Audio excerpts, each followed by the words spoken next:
Sudesh Verma, this is what Ashok Balyan says, that the fear is that the produce might not even yield, or it might yield even lower than what the minimum support price would be guaranteed to them. So then that is a bigger fear. Yeah, so how does the government plan to allay those fears? मैं भी हिंदी में बोलता हूं जिससे अशोक बलियान जी मेरी बातों को समझ पाएंगे। Thank you. सरकार ने अगर कह दिया कि एमएसपी कंटिन्यू करेगी, एमएसपी क्या है? सरकार की गारंटी है कि अगर आपका इससे कम में बिकता है, आप सरकार के पास आएंगे, बोलेंगे मेरा खरीदो, तो सरकार बाध्य है खरीदने के लिए।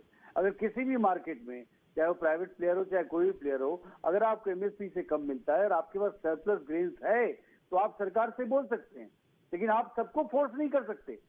सरकार मार्केट कंट्रोल मैकेनिज्म में नहीं है। हम लोग कॉम्पिटिटिव मार्केट में एग्जिस्ट करेंगे। सरकार का एश्योरेंस है कि, और जो एक डर है कि प्राइवेट मंडीज में आपको नहीं मिलेगा, अगर आपको एमएसपी से नीचे मिलेगा तो आप वहां नहीं जाएंगे, आप सरकार को बाध्य करेंगे। आप बताइए, आपको पता है कि मात्र 6% किसान जो है एमएसपी से इंपैक्टेड है, क्योंकि बहुत लोग तो सब्सिस्टेंस एग्रीकल्चर में है, उनके पास बेचने के लिए होता नहीं। तो जिनके पास है, और अगर सरकार को बोलते हैं हमारा एमएसपी पे लो, तो सरकार को खरीदना होगा। ये सरकार की गारंटी है, इसमें कहीं कोई कंफ्यूजन नहीं है। इसको क्यों कंफ्यूज करके हम लोग बातों को और आगे बढ़ाएं? बताइए, अगर आप बोल रहे तीनों कानून सही है तो आप अपील करिए किसानों को कि एजुटेशन विड्रॉ करें, और जहां तक एमएसपी का एक्सप्लेनेशन है, सरकार फर्दर एक्सप्लेन करेगी। जी बलियान जी, आप बोलिए कि जब तक आप सरकार के साथ बातचीत करेंगे तब तो ही सोल्यूशन निकलेगा। अब जो बॉर्डर्स को ऑलरेडी ब्लॉक किया गया है, उससे कुछ सोल्यूशन निकलेगा क्या?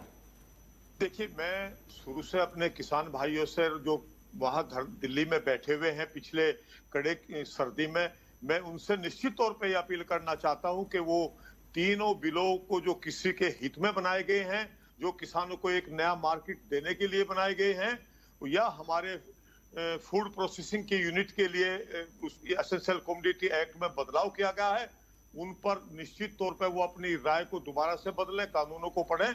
लेकिन मैं केंद्र सरकार से भी कहना चाहता हूं कि एमएसपी को लेकर किसानों की चिंता को दूर करने के लिए उसको विपणन प्रणाली में कोई न कोई बदलाव करना पड़ेगा, ताकि किसान को जब उसकी फसल आती है उसको न्यूनतम समर्थन मूल्य से बेचने पर मजबूर न होने पड़े। कोई एक समस्या नहीं है। अभी मैं बिहार की समस्या देख रहा था, बिहार में 15 नवंबर से धान की खरीद शुरू की गई है, लेकिन वहां 28 नवंबर से, लेकिन वहां धान आ गई थी पहले सप्ताह में नवंबर के। तो जो 20 दिन का गैप था, उसमें जो गरीब किसान थे जिनको पैसे की जरूरत थी, उन्होंने वो धान सस्ते में बेच दी। तो सरकार को विपणन में सुधार के लिए क्या करना पड़ेगा कि जैसे ही फसल पक के तैयार होगी तभी सरकारी खरीद चालू करनी पड़ेगी। तो मैं चाहता हूं कि सरकार और लोग बैठे। मैं एक बात और कहना चाहता हूं आपसे कि किसानों ने कहा कि फसल बीमा योजना को स्वैच्छिक कर दो।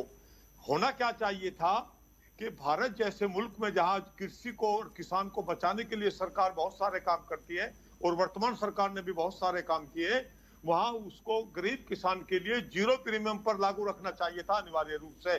सरकार ने क्या किया कि उसको स्वैच्छिक कर दिया। स्वैच्छिक करने पे भारत का किसान क्या है, वो अपने शरीर का बीमा नहीं कराता, तो वो बेचारा फसलों का बीमा क्या कराएगा? तो ये जो इस तरह की बातचीत है, केंद्र सरकार को किसानों के साथ करनी चाहिए ताकि कृषि का जोखिम कम हो। Ashok ji, shukriya. I'll take a last word from Sudesh there. Sudesh, this is a farmers' protest that's going to heat up a lot more tomorrow. Most of the border areas will be blocked. It's the time that the government has to indulge in dialogue, and a progressive dialogue. We're hoping that the stalemate ends. Any word from the government on that? Yes, you see what Mr. Ashok Balyan ji said is that absolutely that should be the approach, logical approach. The country goes by logic, government goes by logic. One should not become too rigid. Government has always said that the government is ready to talk, address more concerns, but all they're there. But they should not, their mind should not be hijacked by these people who are right. We heard the farmers union speak at a press conference right now. They've said they're going to actively filter any of those elements trying to hijack this platform to propose or push for their agenda and cause. So let's take it that the farmers are sincere. They're pushing for their demands, and we're hoping that the government takes note of it, and something must be done, because at the end of it, it's the livelihood of the farmers there that we're speaking of. Thank you very much, Sudesh. Thank you very much for our farm leaders as well joining us to give us a perspective.